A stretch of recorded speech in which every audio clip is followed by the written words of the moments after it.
Let's get started.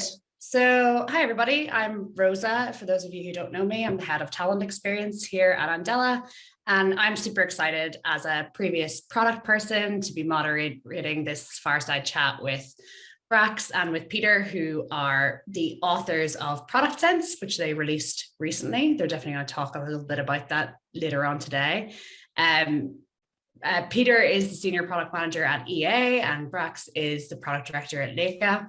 And so, yeah, we're going to really jump right in. I'm going to ask them a few questions, and we'll have time for everyone's questions at the end. Hey, Peter and Brax, how are you doing today?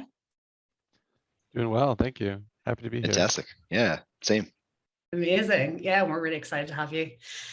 So we'd love to maybe Brax, we'll start with you. We'd love to hear a little bit about you and your background, how you kind of got into product, I guess, initially, and then Peter, we can move over to you. Yeah. Sure. So for me, I'm a career changer. I originally started my career in public accounting. I did about a year of kind of audit and tax stuff, then shifted into consulting, working more on like risk assessments and internal control environments and things like that. And then I did similar work, actually more around like process development at an international nonprofit called USO. We worked with supporting the U.S. military service members and their families at airports and bases around the world. Went back to school to get my MBA at Columbia back in 2011 and didn't really know exactly what I wanted to do. So I spent some time exploring different paths, ultimately settled on for sure going into technology. Always have been a geek, had taken some coding classes in college, have been a lifelong gamer, and started looking at product management roles, which at that time was a more immature profession, I think, than it is now, but learned that there were companies that would take someone with a quote unquote quantitative background like I had with my accounting work, and started kind of going through the available prep materials at the time and interviewed with some companies recruiting MBAs, and was lucky enough to get a role at Zynga as part of, I think, their last big product management class. And the rest is history. I've been at a few different startups and also spent a couple of years at McKinsey doing product management work for them on their app. Amazing. And tell me this, you said you did a few coding classes. What language is your first hello world in? Yeah, JavaScript or Java, yeah. Java, not to be mixed up with JavaScript. Yeah, it's been a while. I love it. And Peter, what about you? What took you into the product world? Sure, yeah. Well, hi everybody. My name's Peter. Currently live in San Francisco, California.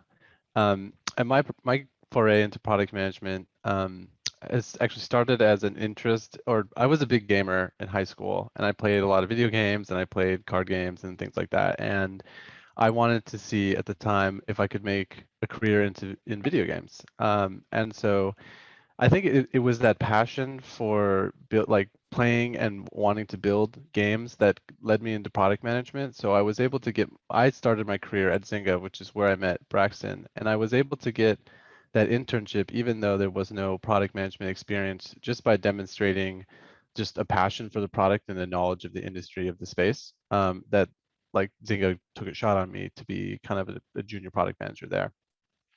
And I used that just the domain experience and parlayed the product management role that I had there into further gaming product management position. So I've been a product manager for my whole career at this point, around 10 years.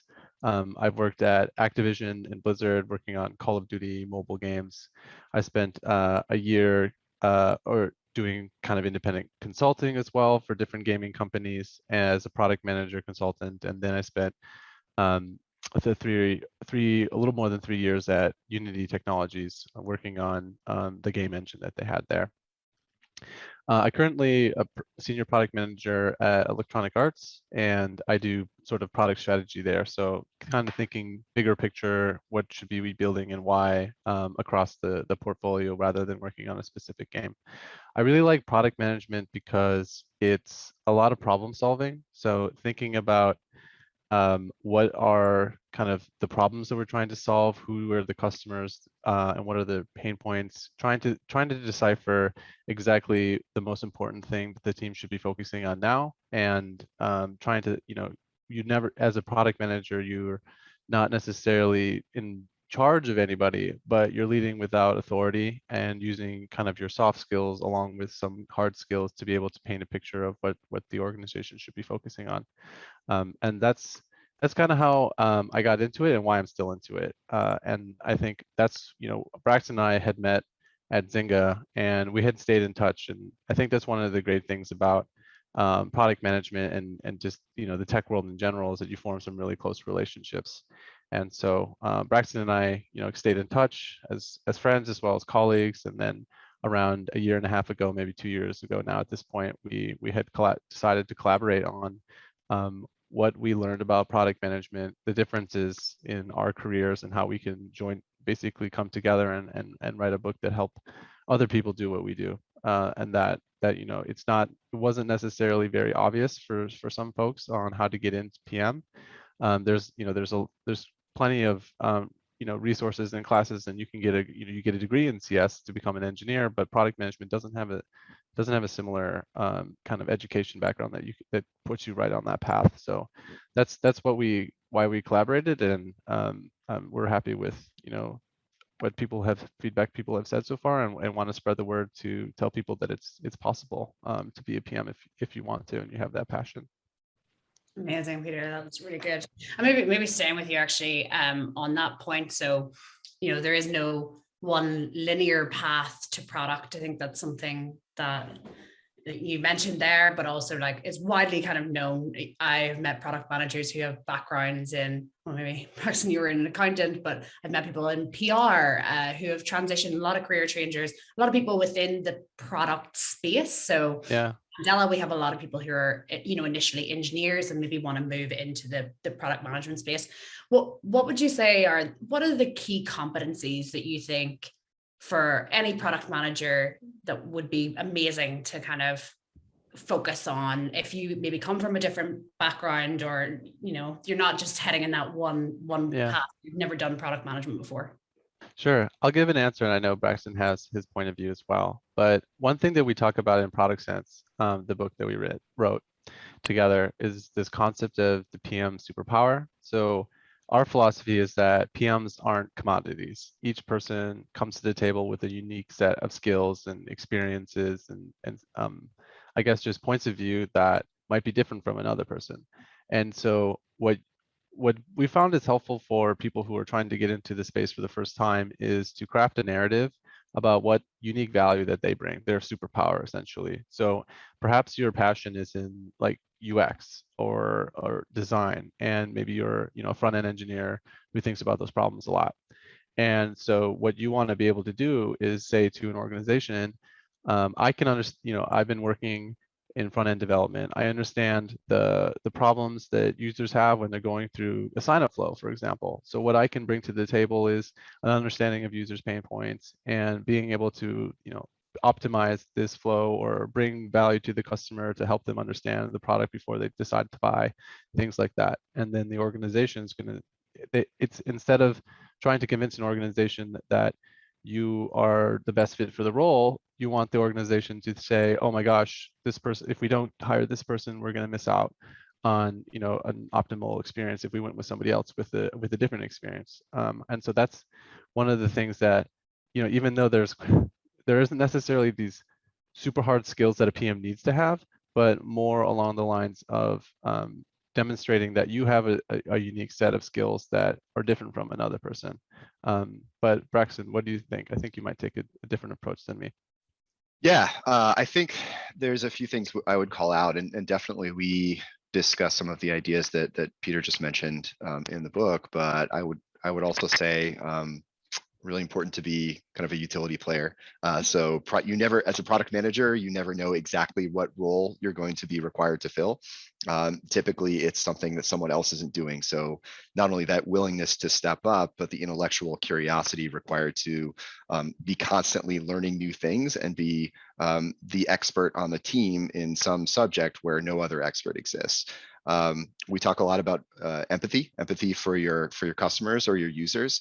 And I think that applies also to your internal customers and your stakeholders, understanding what their problems are and really collectively putting together a vision for how to keep the business and the product on the right path so that your customers are happy and your business is successful, that you're kind of doing the things that you need to do in order to grow that business over time. And there's a lot. Peter talked about superpower. I think now that I'm a hiring manager and have been for some time, really building my team, I'm looking for a well-balanced team. So finding folks that have lots of different backgrounds and perspectives to bring to the table will make us better collectively prepared to handle new challenges as they arise. Amazing. Peter, did you want to come in on that?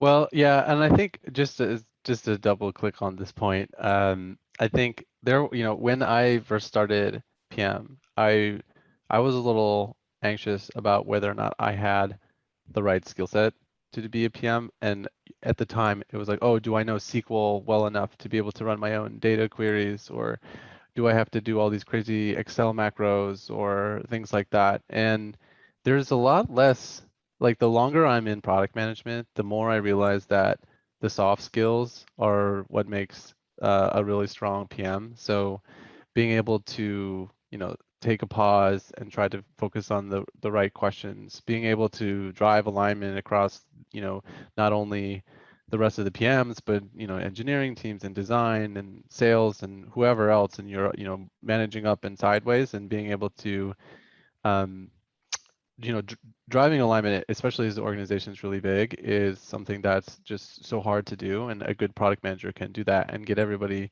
kind of pushing in the same direction. I think product managers exist because organizations are inherently chaotic, and product managers are supposed to put a little structure behind it so that things can keep moving forward. And I know that sounds like kind of wishy-washy and soft, but it really is. That's what makes strong product managers. You don't necessarily have to know SQL, even though maybe that's the benefit. But no one's going to hire you for your strong SQL skills. If that was the case, then you'd come in as a data scientist or business analyst or something like that. And so I don't think there's a limiting belief that happens to people who want to be product managers, is that they don't know the skills, but very likely that you already have it, especially if you've been a solid contributor in the discussions behind product decisions already. So I don't know if my answers are always cop-outs when people ask what skills you need to know, but I think that the longer I'm a PM, the more I realize it doesn't really matter. Yeah, there's no one specific type. I liked Braxton, you said kind of often you find product managers can be filling lots of different gaps, and I've definitely seen that. It might be data, it might be trying to communicate the vision, it might be picking up like a very specific tool and being the master of that versus the rest of the team, and I love that. But I think, yeah, that piece around empathy is a big piece that I'd actually like to hone in on a little bit more. Developing empathy for users, developing empathy for internal stakeholders, so you can bring them along on the journey and help them understand your vision. How would you, for example, if you're a designer or an engineer, you're already in that kind of world of digital products, maybe you're a QA engineer, that kind of thing. How would you start to develop that empathy? How would you start thinking about yourself in the other people's shoes, or what kind of your tips for those people? Yeah, to get really specific, I mean, if you're working at a company that has a digital product and you want to be a product manager for that company, or for another company for that matter, I think really it probably starts with using the product. So a product manager, more so than almost anyone else, really needs to know the product inside and out, all the nooks and crannies that for different use cases folks might encounter. And even if it's something that hasn't been touched by the team in a while, some user out there is probably going to run into it. And if they're trying to accomplish some purpose that's important to them and they struggle to do that, that's going to frustrate them, and they might not come back to your product. That you might lose them as a customer. So I think practice, kind of going in, making sure every day that you're touching your product, that you're trying something new, that you're seeing how things are changed, is one way I would start. Also, just talking to users, talking to and understanding where they're coming from. They will almost certainly surprise you in their needs, in how they're trying to do things, in their understanding of how your product is supposed to work. And you can get other perspectives on that as well from your salespeople if you're in a B2B context. from other folks on the team in any context. So and I think that kind of calls back to the communication skills and relationship building that we've touched on as well.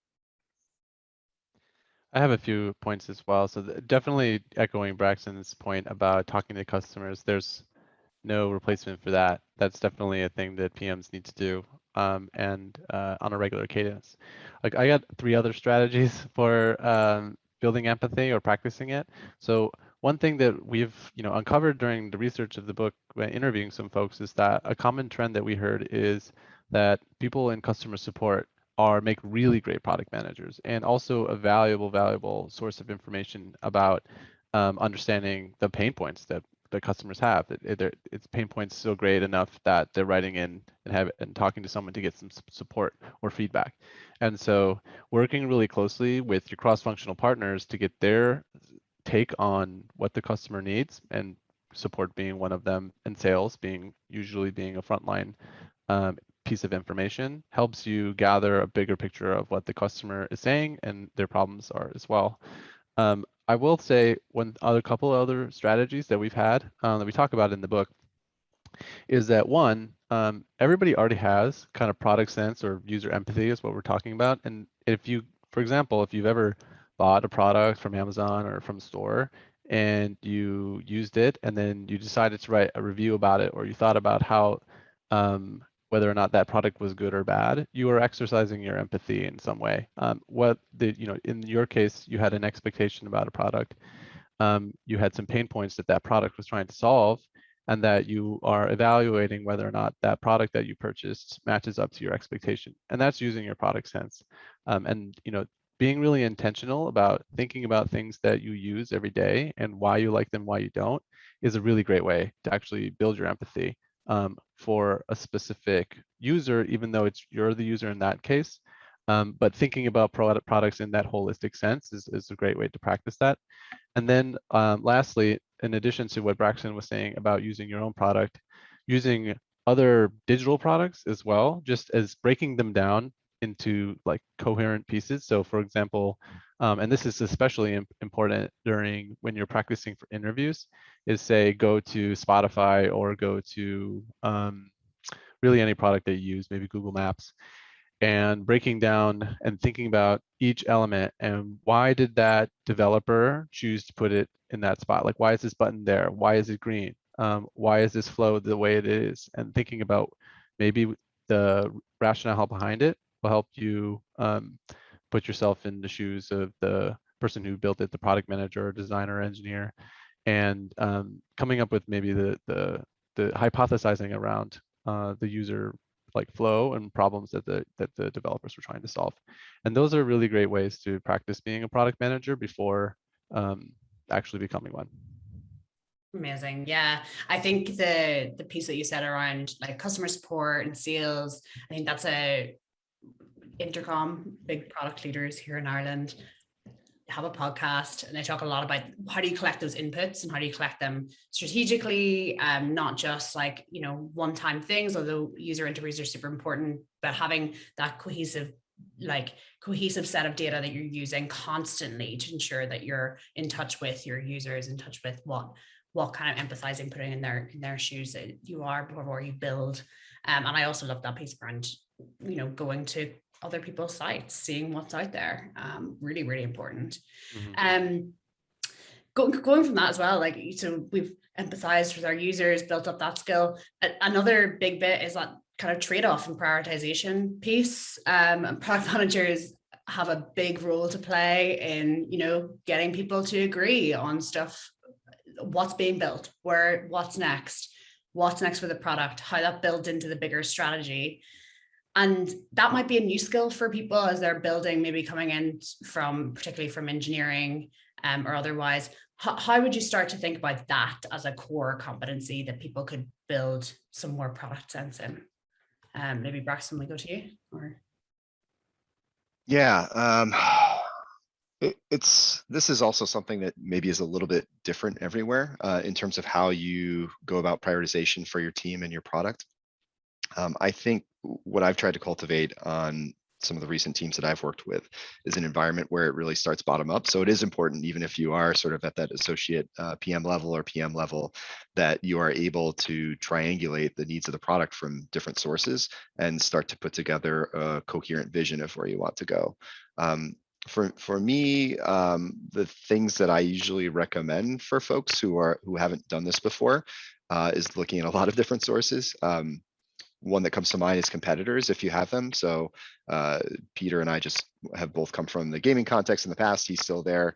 There are lots of competitors in your space. So you can always get ideas from them about new features or systems that might be interesting to your players or that would support your business. I think we talked a lot about empathy, right? So your conversations with customers, your analysis of what they're doing in your product with whatever data you have available can also give you a sense of maybe some changes or improvements that would be beneficial to that user experience. In the B2B context where I am now, I think the customer experience team can be vastly beneficial to collaborate with on getting a sense of customer pain points and themes of pain points. And they may have a sense of this, but I often find that the sales team is a little bit better source. Again, and this is the B2B context. They will tell you what the customers you haven't sold to yet need.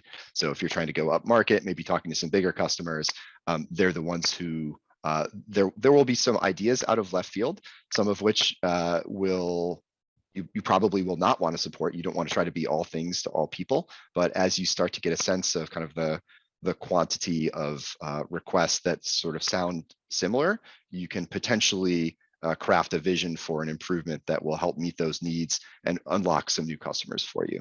So I don't, it's hard to think about like building that skill without actually going out and doing it. But I think one thing, even if you weren't even working in tech, you can always look at different apps or different products with the same purpose, see how they're the same, see how they're different perhaps, and think about why those choices were made. And that will be one way to build that muscle. Some of the other things, if you're working in a company, starting to have those conversations with different roles, looking at some data if you can, would be maybe another way to practice, even if you're not currently in a product role. Yeah, I have a few points too. Thanks, Braxton. I agree with everything you were saying. I have a few other points. I think trade-off questions happen pretty much every day as a product manager. And also, if you're going through the interviews, it's very likely you'll get posed with the trade-off question. So should we do A or should we do B? And that's one of the like if you're doing A, then maybe you're going to raise this metric this much, but then at the cost of maybe this other one. And you can really, in an organization, there's finite amount of resources. So if you're doing A, you might not be able to do B. And so one of the things to keep in mind is to keep the vision of the company, the mission, and the overall business objectives in mind, and context your roadmap based on those. So if you have a kind of a strategy set for the business, one thing that's really helpful in alignment in this situation where maybe two different parties don't necessarily agree on what to build is to define what success looks like first. So how can you quantify whether or not you're heading towards that strategy that you set? Sometimes people call this the North Star metric. So if you have maybe one guiding metric that tells you you're headed towards the right direction, maybe it's daily active users or some kind of engagement metric, something like that. And then rank your roadmap items based on impact towards that metric. So it helps a little bit if people are aligned at the kind of the highest level first and then taking a step down towards solutions. Because as a product manager, generally what to build is the last step. And as a PM, personally, I don't know, what other PMs might think differently, but for me, I don't care what we build at the end of the day, as long as we're driving that North Star metric up, the customer problems are being solved, and we're moving in aligned fashion. It's a big mistake that a lot of junior product managers make is focusing too much on this specific solution that the organization is trying to build, rather than setting the structure for why we're building things in the first place. So that's one way to tackle the trade-off problem. Yeah, if I can just add, I think if you're new to a product role or new to a team, even if you're not in a product role, trying to help steer the leadership and stakeholders to a point where there is a vision and strategy document, which, as Pete said, is kind of the first step, would be a way to indicate that you have some product sense and you're thinking about product strategy. Another thing that I think is super important, and is that this is more tactical if you're in the role, but also if you're applying for a role, is demonstrating that you have some kind of framework for prioritization. Again, this varies a little bit from place to place, but when I'm interviewing candidates, I like to give a take-home exercise. Even if you're in a live case study, it's kind of nice to see like some like rice you'll often hear thrown out there, or some variation of that, some way that you're evaluating different directions, and can as a starting point have like a ranking of things that you will build that take into account effort and impact to the customer and the reach of the feature. So I would look into those if you're kind of interested in going down this path and starting to develop your own style for how you would prioritize. Yeah, I love that. Kind of thinking about the why and making sure you're super clear on that and articulating it well, right? Because when you get to the interview point, that's really what it's about. It's about hitting those points. Amazing. I'm very conscious of time, and I want us to talk a little bit about the book that you have both written. So maybe Peter, you have it in front of you. Yeah, I can see it there. Do you want to tell us a little bit about what you explore in Product Sense and what inspired you both? Obviously, you were working together for a while and came together for this. Oh, you're on mute. A classic Zoom moment. Yeah, at least once a call that happens to me.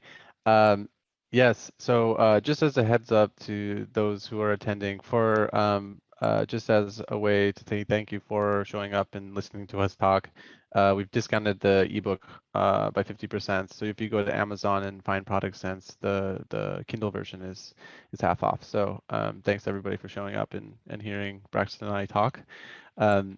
So Braxton and I had stayed in touch, like we said, from Zynga, and we had independently started doing a little bit of coaching for product managers. Braxton doing it for for MBAs, and mine was a little more independent, working with people on doing mock interviews and coaching them through the process. And we realized since we were doing that, that maybe there was a slightly more scalable way to help other people land into product management. I think we're both very passionate about product management theory and growing just the discipline overall. My personal philosophy is that since product managers have, impact on products being built, obviously just by the nature of the role, and that there's maybe a bit of a lack of diversity in product management disciplines, and there's it's hard to break into. We felt that maybe if better, more capable people who might not have that experience were to land into product management roles and drive impact, then the world ultimately is a better place because better products are being built and less redundant ones. And I think that that's just, it felt noble for us to do that. What we wanted to do when we were writing Product Sense was to take a holistic approach to the process. So there are many books out there, maybe, a handful of books out there that focus on this, but maybe one aspect of the getting the product management role. Maybe there's the logistics of how to interview, maybe there's some frameworks. But what we wanted to do was take a kind of a one-stop shop, something that we're calling a boot camp in a book. So when Braxton and I met, we met actually in Zynga's boot camp. So all the PMs had started, who got hired, all started on the same day, and maybe there was 20 of us or something like that. A lot of big tech companies do this, where they hire cohorts of people and put them through training at the same time to both bond with other coworkers as well as just learn the same amount of information so that everybody has a baseline understanding of what they're supposed to do. And not everybody gets to have that advantage where you get to go through a boot camp and get a great product management experience or just kind of upbringing. So what we wanted to do was create a boot camp in a book, basically level setting what is the baseline understanding of product that you need to have, then taking those fundamentals.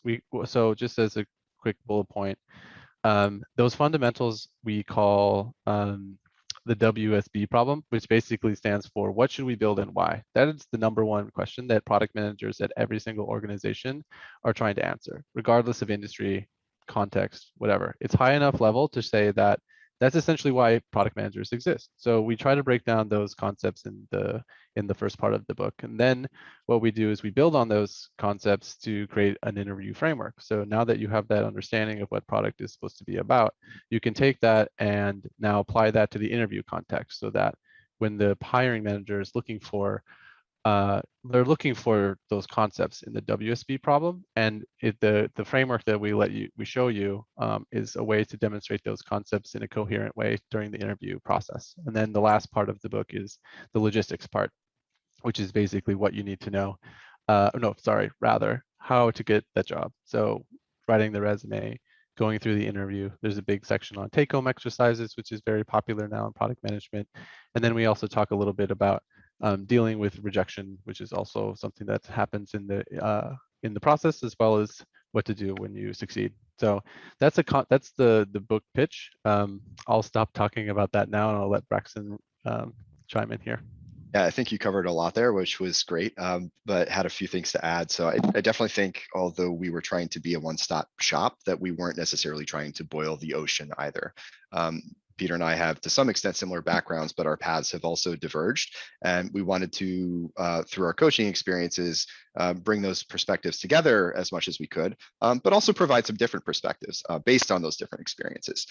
We do firmly believe that product management can vary substantially from place to place, sometimes within even the same company. And I think there's a lot of that in the book. We brought in some personal anecdotes. We also brought in some perspectives from folks that we interviewed over the course of writing the book. And I'm not sure we set out necessarily to convey that in as substantial a way as we did. But one of the things that's really important when you're on this path to becoming a PM, once you've decided to do so, is figuring out what kind of PM you want to be. And I don't think the right decision is to apply to every single open PM role you can find on the internet and hope that something is going to work out. But by doing an analysis of what your background is and what your skill set is, and also what you enjoy, you can do a more targeted search that will give you a better chance for success and really allow you to double down on the things that make you you and could potentially make you a great contributor to a team. Really help you sell that, give you the confidence to know that you can be a great product manager and in what context. So yeah, I think that, yeah, again, not necessarily our original thesis, other than that anyone can be a product manager, which we firmly believe, not necessarily who you are and what you know right now, but with some effort, probably in most cases, but charting that path a little bit more deliberately at the onset is what we think we ended up with. And we definitely endorse kind of reading other perspectives as well. I think there are some other good texts out there, but yeah, this one is ours. I think we hopefully made our mark on the space. Amazing. Thank you both. I think that was really, really great. I think one of the big things now, if we move over to Q&A, we'll keep looping back on this. It just seems like, you know, a lot of people want to try and get in, but they just can't figure it out. And I'm hoping that your book can help guide a lot of people who are in that position. I think it's honestly really amazing. So thank you for putting it all in one place, as you said. Yeah, and just really quickly, if in the book we actually have anecdotes from people who are coming from all different kinds of backgrounds. So we talked to somebody who was a customer support person, and she got a job as a product manager because of her unique background. We've talked to engineers who become product managers, data scientists, pretty much anybody. That's another limiting belief that we try to hope to help people overcome, is that you don't need a specific background, definitely, and you can come from any discipline. Amazing. Yeah. Great. So we have a couple of questions. I'm going to group a few together. So I have someone from a QA background and an engineer as well, and both trying to transition into PM work. They want to ask, is that an advantage? And how do you convey that experience to help you land a job? So moving from one of those two spaces, maybe, yeah, you're still in the digital product sector. What kind of advice would you give, Braxton? Yeah, I think it's almost never a downside to have a technical background. At the end of the day, I mean, I'm asking lots of technical questions about things that I don't know of my engineers, so that I can get to a point where I can work with them better. So if you've got that prerequisite, that's a great place to start. So for you, it might be more about demonstrating that you have that empathy as well, that you understand the customer's needs and pain points and have a desire to fix them. Also that you can think of that level of vision and strategy, that you recognize that there is one, what it is, and how to kind of turn that into tangible experiences. Or if there isn't one, starting to help craft it. For the folks that we talked to when we were researching the book and those that we've known in our careers, probably one of the easiest ways to switch into product if you're already working in a company that you like and would like to stay in is finding a champion who you can work with, and potentially with that champion identifying a project that you can start to serve as a PM, even if you're not in that formal role. And it might entail some extra hours. It might entail getting kind of permission to take on that different responsibility, but that's a great way to practice and to prove yourself. And the mentor can help guide you basically as you take on that work, grow, and hopefully at some point transition into a more formal PM role. Great. Anything to add, Peter, to that? Yeah, one thing that Braxton touched on that I think is true for any kind of discipline change is having that champion or mentor. I think that's definitely super important for any type of career move, really. Just like trying to establish the relationships with people that you kind of want to emulate, and trying to get their support. And I think that that's just definitely a huge thing for really just guiding a successful career. And along with that is demonstrating and verbalizing your interest in product if that's where you want to go, which hopefully if you have supportive management or mentors, then they'll give you an opportunity to dip your toes in it. If you're someone who's been performing well in your role and making it clear what your career ambitions are, and that's a good first step. I think it could be a gradual process, but it's one that just making everybody aware, forming the right connections and relationships, and doing the work will ultimately lead you down a successful path. Amazing. We have one question which I think is actually quite good to ask, and I think can vary again from organization to organization, which is more around the differences between product managers, program managers, project managers, technical program managers. And so maybe kind of guiding people through that space, like how do you choose, right? There's so many options in front of you. They're all kind of similar-ish, but have different variations. How would you guys differentiate?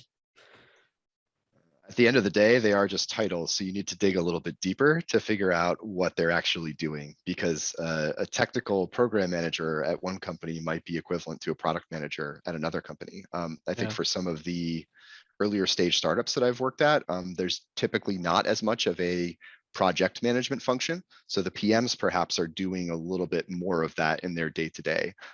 That said, like, I think if you really want to practice pure product management, you're probably keeping some kind of limit on that. I usually like to say like 20 to 30% project management. If it gets to be more than that, you may not have the time that you need to do more of that strategic thinking, analysis, data analysis, competitive analysis, road mapping, stakeholder alignment, all the other things that go into being a PM. And I think good product leaders are making sure that their team, the folks on their team, are managing their time so that they're not going too deep in any one area. If that starts to happen, and if that's a long-standing or if it will become a long-standing need for the company, there may be a need for a little bit more specialization. It could be a sign that your company is maturing to the point where you need folks who are actually dedicated to some of this stuff. And I think the only way, if you're from outside of a company looking in to figuring out exactly what a product manager does versus a program manager, technical program manager, project manager, is talking to folks who are in that role and getting perhaps a perspective even on the particular team that you're thinking about joining. Yeah, good point. I definitely think the size of company usually leads to more specialization. In my last company, Unity, we didn't have project managers. So jointly, the engineering manager and product manager did that project tracking, for example. But then as an organization gets larger, you might find specialization in terms of having just a project manager. Program manager is probably the one that's most closely tied to PM. I think this is true still, but at one point, Microsoft didn't have product managers, they all had program managers, which essentially was the same thing. And so that I knew plenty of people who were program managers at Microsoft become product managers Facebook, for example. So that those skills are translated, and generally, if it's a large organization, it's well known what the discipline entails. So it really just depends on when the organization was set up, the size of it, but largely they're all kind of related as cross-functional partners. I think another one that you might hear is product owner. It's largely a role within Scrum. Specifically, there's supposed to be a product owner. It can be anybody. Sometimes there might be that's the only person's job is to do running Scrum and things like that. Closely linked to product management, although like Braxton said, just digging deep into, if your goal is to solve user problems and think about like what we should be building and why, then digging into and talking to people who work there and understanding who is that person on the team that does that, then you can line up your expectations appropriately. Amazing. Okay, so I'm going to go into one last question, which I think is great, from one of the audience, which we haven't touched upon. We've touched a lot about people changing careers and coming in, and really thank you for all the amazing advice in terms of that. I guess this person's question is, I have an interest in being a PM. How do I figure out what kind of PM I'm going to be? Like, we've talked about data-driven PMs. We've talked about people who might be really close to user and finding what your superpower is. How do you figure that out whenever you're kind of starting out? Peter, maybe go to you. Yeah. Well, I think one thing that there's definitely differences in product management in terms of the company size, the industry, sort of business context. And then there is, among those, you might end up in a role that's like specifically a growth PM, which maybe does onboarding and experimentation. There's core product, which might be user experience. There can be a platform type of PM that builds tools for other teams and things like that. And in that case, your customer is other PMs in different parts of the company. And then there can be core, I guess I covered core product, but there's maybe just a few different kinds. And I think that, or ultimately though, the most important part is finding an industry and domain that you're really excited about. And there are those fundamentals, no matter what type of PM you are, that it's going to be true, because every PM has a customer. It could be an internal customer, it could be an enterprise kind of customer you're talking directly. It could be a lot of users out there, like a B2C product, something like that. And so most importantly is just having a passion for the product and an understanding of the industry, and then getting into that industry space. And I think that one thing that we call out in the book is that a good PM is industry agnostic, is how we call it, or that if you can do the job as one type of PM and you have those fundamentals, if you decide you don't like that type of PM, you're never pigeonholed into that too. So you can go, Braxton and I have done B2B, we've done B2C, I've done platform PM, I've done growth in some areas too. So just having that core competency set really brings a lot to the table. And I think that you don't have to pick right up front. You kind of just get your foot in the door, and then you can make any kind of lateral switch you want. Yeah, I'll just add too, we have kind of a basic skills assessment in the book that we would recommend, and you don't have to use our format, but figuring out what you're good at and what you like is a good place to start. Because again, at the end of the day, it's picking a place where you might be a good fit, where you can contribute, and then convincing the hiring manager and perhaps others that you can make that contribution.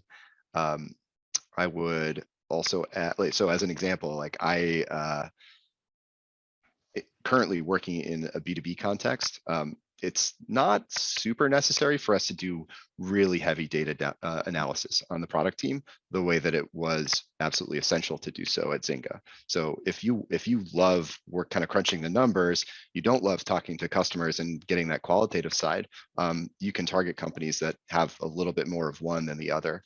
I would also say that's going to be more true at an early stage startup, when you don't have a lot of data, when you maybe aren't running experiments, because you're never going to reach statistical significance.